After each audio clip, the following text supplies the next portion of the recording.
नमस्कार दोस्तों, स्वागत है आप सभी का मेरे YouTube चैनल स्टेनो गुरु शिवा में। दोस्तों शुरू करते हैं आज की डिक्टेशन। गति लेखन संख्या 16, गति 80 शब्द प्रति मिनट। स्टार्ट।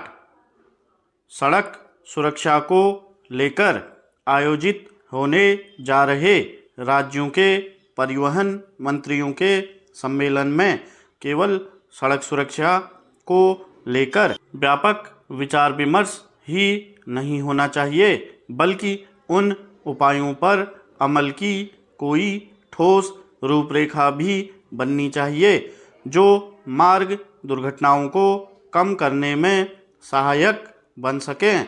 यह इसलिए आवश्यक है क्योंकि तमाम प्रयासों के बाद भी सड़क दुर्घटनाएं बढ़ती जा रही हैं। इन दुर्घटनाओं में मरने और घायल होने वालों की संख्या भी तेजी से बढ़ रही है। सबसे अधिक चिंता की बात यह है कि जैसे जैसे सड़कें बेहतर हो रही हैं, वैसे वैसे मार्ग दुर्घटनाएं भी बढ़ रही हैं। भारत में अन्य देशों की तुलना में कहीं कम वाहन हैं, लेकिन सड़क दुर्घटनाओं में मरने वालों की संख्या सबसे अधिक है। एक आंकड़े के अनुसार देश में प्रतिवर्ष करीब 1.5 लाख लोग मार्ग दुर्घटनाओं में अपनी जान गंवा देते हैं।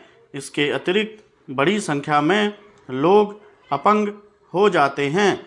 सड़क हादसों में मरने और घायल होने वाले अधिकतर लोग कामकाजी सदस्य होते हैं, यानी परिवार की जिम्मेदारी उन पर ही होती है। उनके न रहने या फिर अपंग हो जाने के कारण पूरा परिवार प्रभावित होता है।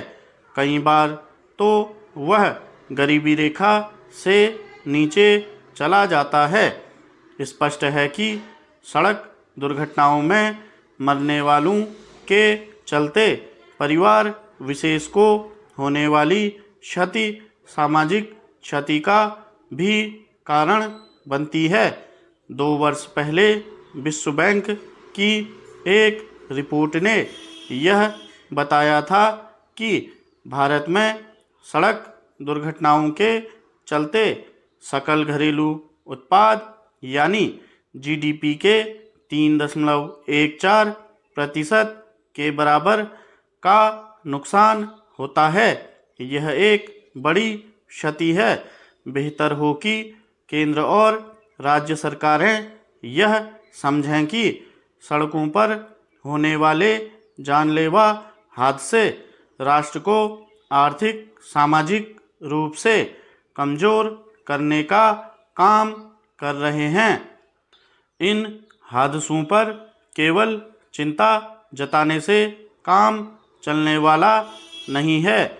विडंबना यह है कि जब भी कोई बड़ा सड़क हादसा होता है तो संवेदना जताकर या फिर मुआवजे की घोषणा करके कर्तव्य की इतिश्री कर ली जाती है।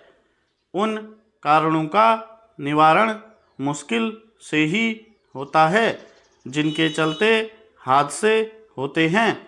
यह ठीक है कि परिवहन मंत्रियों के सम्मेलन में लाइसेंसिंग नियमों के अनुपालन और सड़कों के ढांचे पर भी चर्चा होगी, लेकिन केवल इतना ही पर्याप्त नहीं।